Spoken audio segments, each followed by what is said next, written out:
안녕하십니까? 이렇게 다시 목소리로 여러분들을 찾아뵙습니다.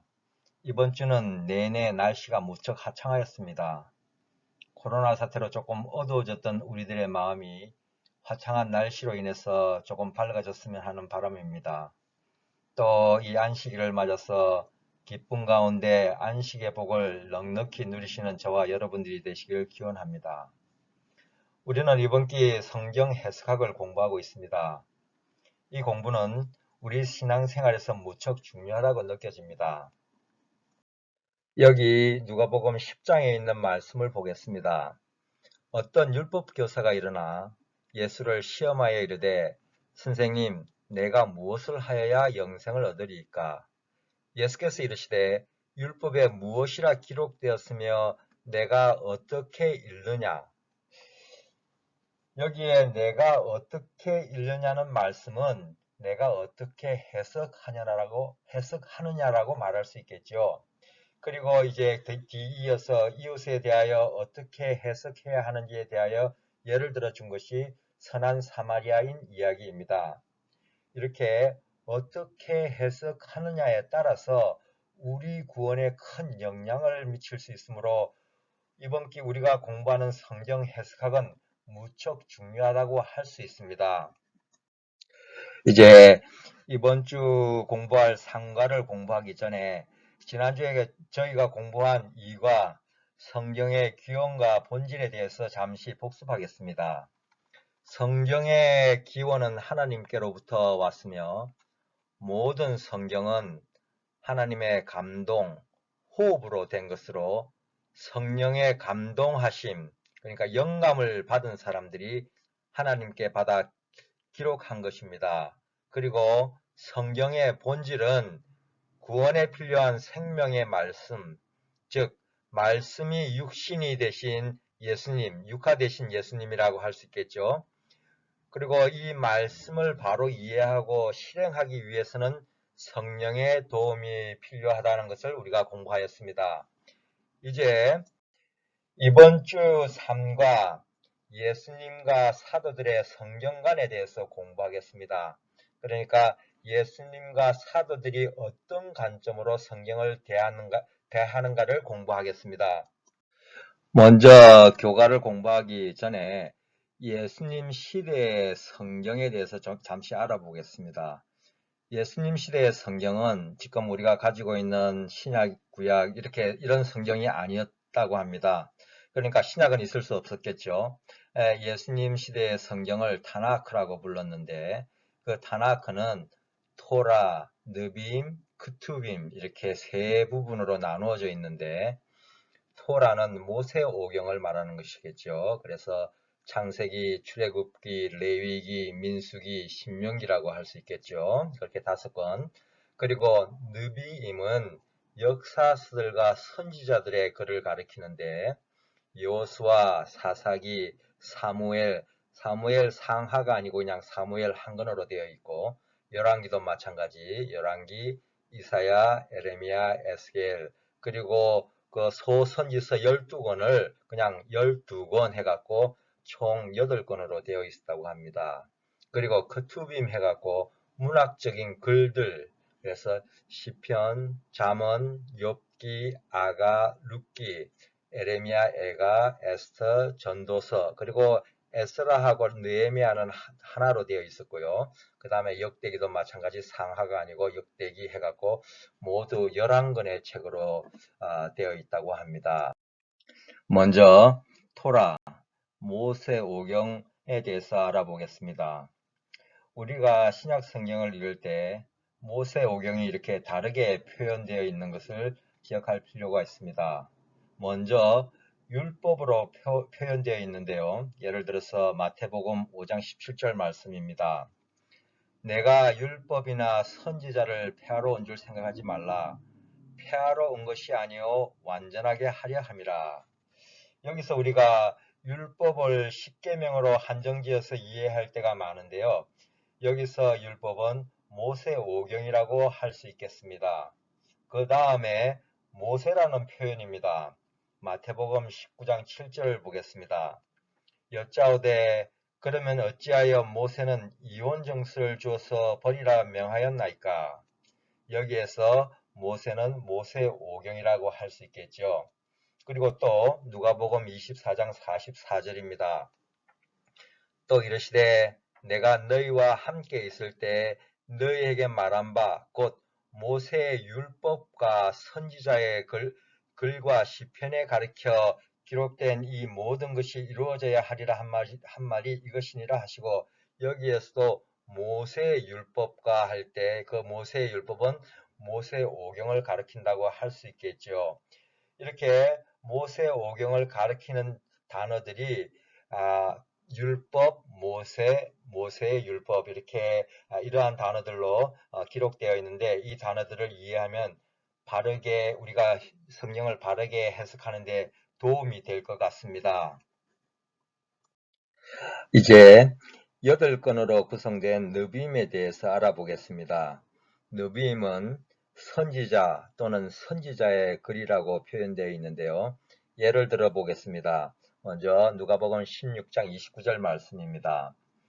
아브라함이 이르되 그들에게 모세와 선지자들이 있으니 그들에게 들을지니라.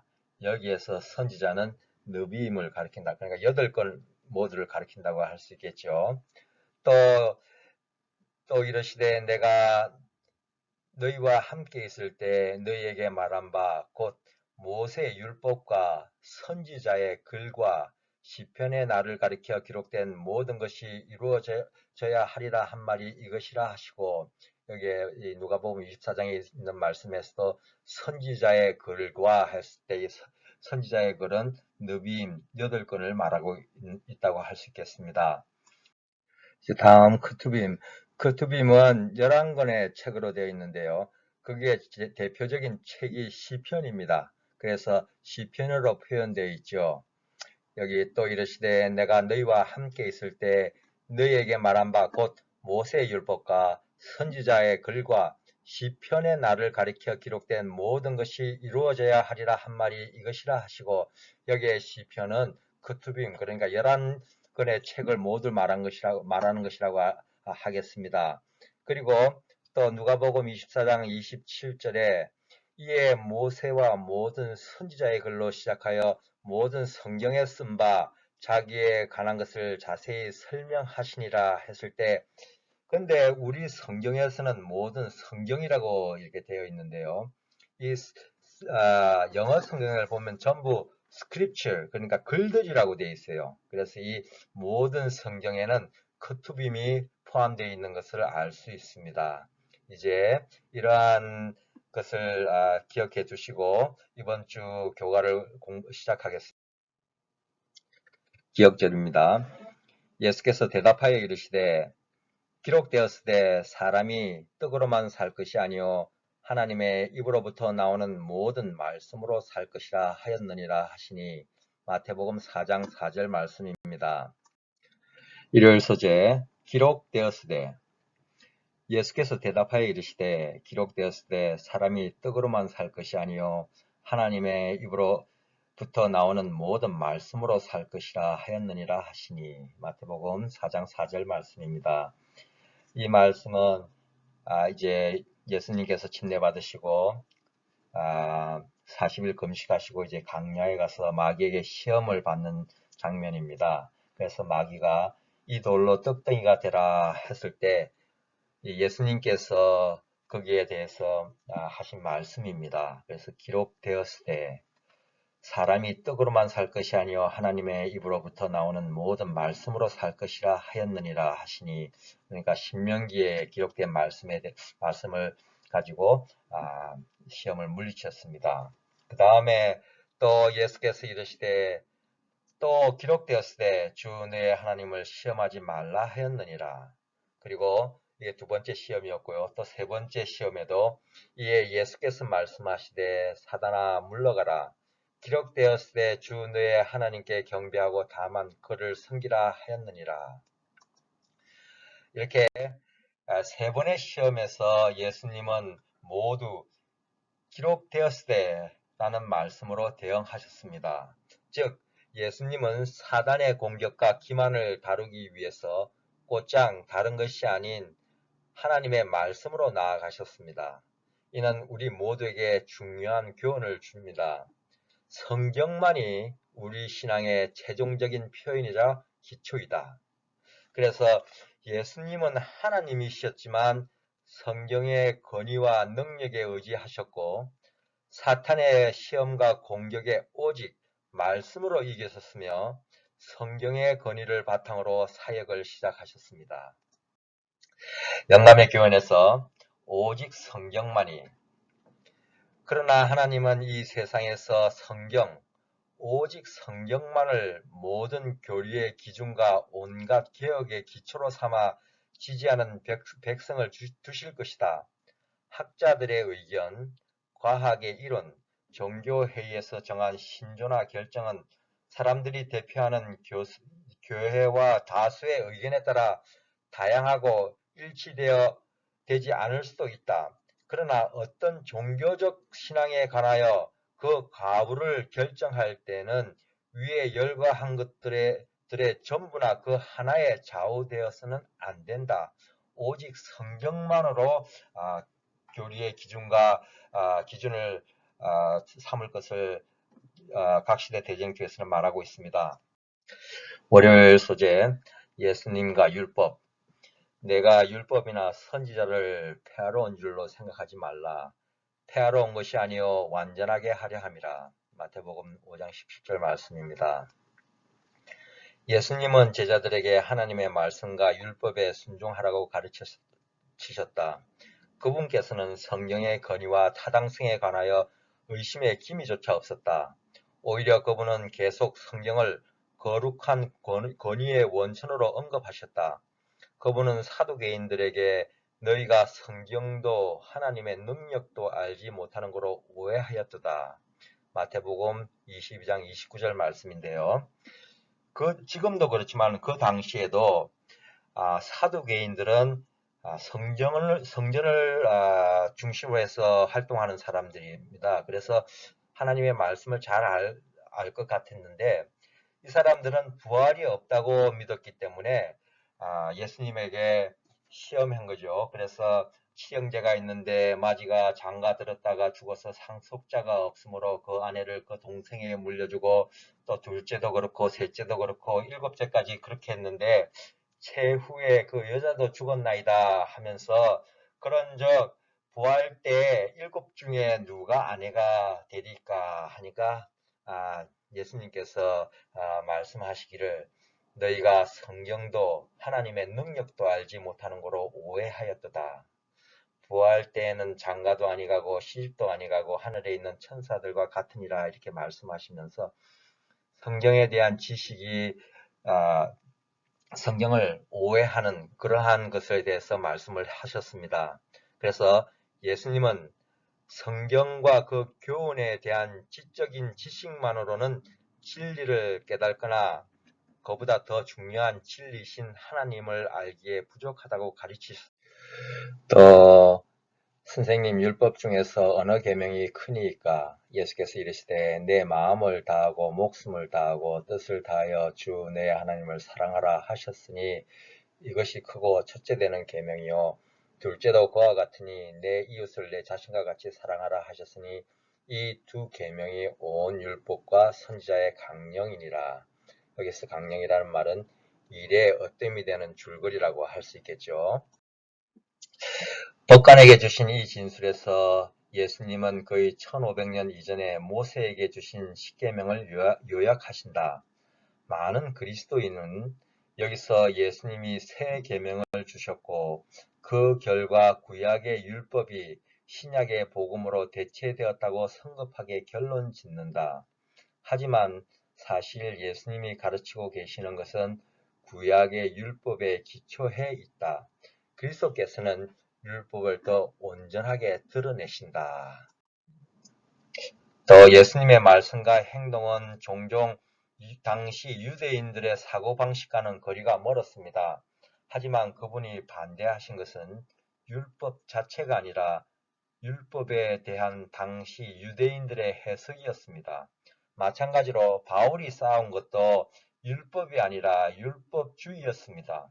그래서 믿음과 행위가 대립하는 것처럼 보이지만 실상은 완전하신 하나님의 의와 지극히 불완전한 인간의 의가 대립할 뿐입니다. 그래서 우리가 여기서 얻는 교훈은 예수님은 구약의 율법을 새 계명으로 대체하신 것이 아니라 그것을 요약하고 더 온전하게 드러내심으로 성경 전체를 높이셨다.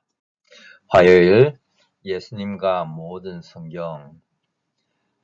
이르시되 미련하고 선지자들이 말한 모든 것을 마음에 더디 믿는 자들이여, 그리스도가 이런 고난을 받고 자기의 영광에 들어가야 할 것이 아니냐 하시고, 이에 모세와 모든 선지자의 글로 시작하여 모든 성경에 쓴 바 자기에 관한 것을 자세히 설명하시니라. 엠마오로 내려가는 두 제자들에게 나타나셔서 성경을 가르치시면서 하신 말씀이죠. 또 이러시되 내가 너희와 함께 있을 때 너희에게 말한 바 곧 모세의 율법과 선지자의 글과 시편의 나를 가리켜 기록된 모든 것이 이루어져야 하리라 한 말이 이것이라 하시고, 부활하신 후에 제자들에게 나타나셔서 하신 말씀이죠. 모든 성경이라는 구체적인 언급을 주목하라. 이것은 뒷부분에서 모세의 율법과 선지자의 글과 시편이라는 표현으로 재강조되었다. 이것은 육화된 말씀이신 예수께서 어떻게 이 일들이 수백 년 전에 예언되었는지를 설명하시기 위해 성경의 권위에 의존하셨다는 사실을 확고히 한다. 또한 마태복음 28장 18절에서 20절에는 예수님은 제자들에게 하늘과 땅의 모든 권세를 내게 주셨다고 말씀하셨다. 예수님은 너희는 가서 모든 민족을 제자로 삼아 아버지와 아들과 성령의 이름으로 침례를 베풀라고 말씀하셨고, 그 다음 내가 너희에게 본부한 모든 것을 가르쳐 지키게 하라고 하셨다.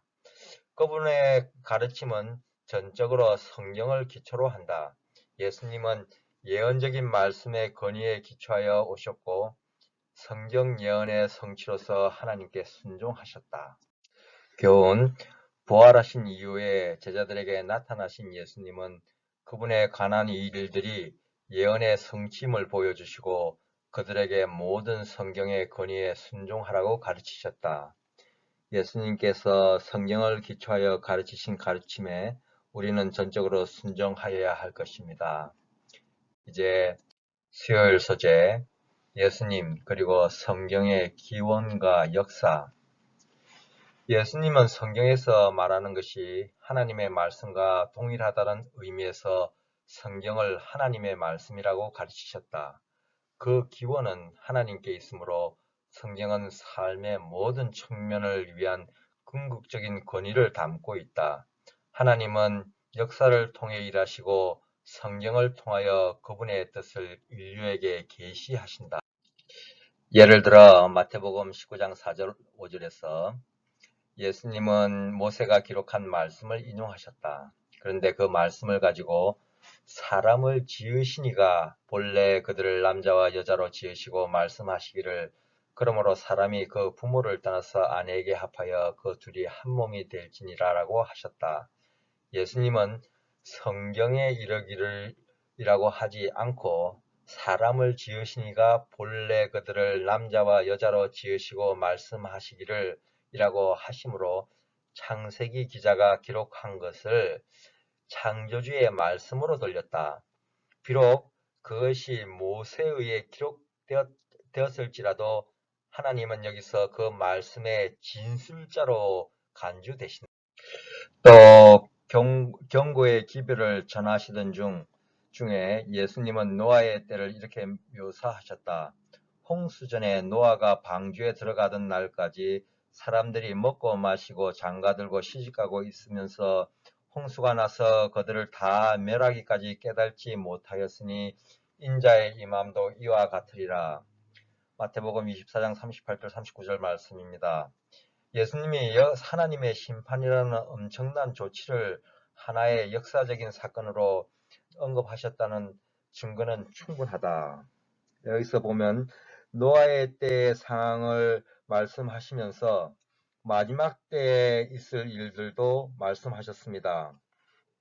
노아의 사건이 역사적인 사건이었듯이 마지막 때의 사건도 확실할 것으로 이해하여야 할 것입니다. 우리 스스로를 점검해 보아야 할 것입니다. 교훈으로 예수님은 성경을 하나님이 하신 말씀으로 인용하셨고 과거의 인물과 사건뿐만 아니라 미래에 있을 심판도 역사적인 사건으로 언급하셨습니다. 목요일 사도들과 성경, 사도들이 어떻게 성경을 바라보았는가에 대한 공부입니다. 신약 성경의 기자들은 예수님이 하셨던 것과 같은 방식으로 성경에 접근하였다. 교리, 윤리, 예언, 성취의 문제에서 구약 성경은 권위 있는 하나님의 말씀이었다. 우리는 그들의 말과 행동 어디에서도 성경 일부의 권위나 진실성에 도전하는 경우는 단 한 번도 볼 수 없다. 사도행전 4장에서 사도들은 성령의 충만을 입기 직전에 베드로와 요한을 구원하신 하나님을 찬양한다. 그들은 하나님을 창조주로 시인하며 그분의 종 다윗을 통해 말씀하신 것으로 인해 소리를 높여 찬양한다. 즉 다윗의 말이 하나님의 말씀이 되었다. 로마서 9장 27절에서 바울은 하나님이 있어야 하는 주어 자리에 성경이라는 용어를 사용하며 말한다. 성경이 바로에게 이르시되라는 표현은 사실 하나님이 바로에게 이르시되로 바꿀 수 있다. 갈라디아서 3장 8절에서도 하나님이 있어야 하는 주어 자리에 성경이 사용된다. 그러니까 성경과 하나님을 같은 단어로 사용한 것이죠. 이는 하나님의 말씀과 그분 자신이 얼마나 밀접하게 연결되어 있는지를 보여준다. 실제로 신약 성경의 기자들은 한결같이 구약 성경을 하나님의 말씀으로 신뢰하였다. 그래서 신약 성경은 수도 없이 구약 성경을 인용한다. 어떤 학자는 2688회의 구체적인 인용의 목록을 작성했다. 이사야에서 400회, 시편에서 370회, 출애굽기에서 220회 등이다. 신약 성경은 흔히 기록되었으되라는 문구로 시작하거나 구약 성경의 예언을 인용하는 말씀으로 가득 차 있다. 이 모든 것은 구약 성경이 예수님과 사도들의 가르침을 뒷받침하는 토대임을 확정한다. 교훈으로 사도들은 성경을 하나님의 음성과 동일시했고 신약의 기자들이 광범위하게 인용한 구약 성경은 신약 성경이 가르치는 기별의 토대였다. 영감의 교훈, 바른 성경 연구 자세. 배우고자 하는 정신과 기도하는 마음으로 성경을 대하고 그 말씀을 하나님의 말씀으로 연구하는 모든 사람은 하늘의 깨우침을 받을 것이다. 외관상 어렵고 모호해 보이는 것들이 많이 있지만 하나님께서 그것들을 이해하기 위하여 이와 같이 노력하는 자들에게는 분명하고 단순하게 해 주실 것이다. 교회정연에 있는 말씀입니다. 금요일 더 깊은 연구를 위해 사람들은 자신을 하나님이나 하나님의 말씀보다 지혜롭게 여긴다. 변함없는 기초에 그들의 말을 올려놓고 모든 것을 하나님의 말씀으로 검증해 보기보다 그들은 과학이나 자연에 대한 그들의 사상으로 하나님의 말씀을 검증하고 그것이 마치 과학적인 그들의 사상에 일치하지 않는 것처럼 믿지 못할 것을 폐기해 버린다. 또 그분의 말씀에 계시되었듯이 하나님의 지혜와 목적에 진정으로 친숙한 자들은 정신적인 힘을 소유한 남녀가 되며 위대한 교육자이신 예수 그리스도와 함께 유능한 일꾼이 될 것이다. 그리스도께서는 그분의 백성에게 진리의 말씀을 주시며 우리 모두가 그 말씀을 세상에 전하는 역할을 수행하도록 부름을 받았다. 진리, 곧 말씀을 제외한 성화란 없다. 이는 모든 사람이 알아야 하는 얼마나 중요한 사실인가. 이제 기도. 오랜 세월 성경에 대해 들어왔지만 실상은 성경에 대해서 무지한 저를 불쌍히 여겨 주시옵소서. 성경을 알고 말씀을 배우려는 열망을 심어주시고 말씀에 순종하는 삶을 살 수 있도록 인도해 주시옵소서. 다음 한 주 행복한 한 주가 되시기를 바라면서 말씀을 마치겠습니다.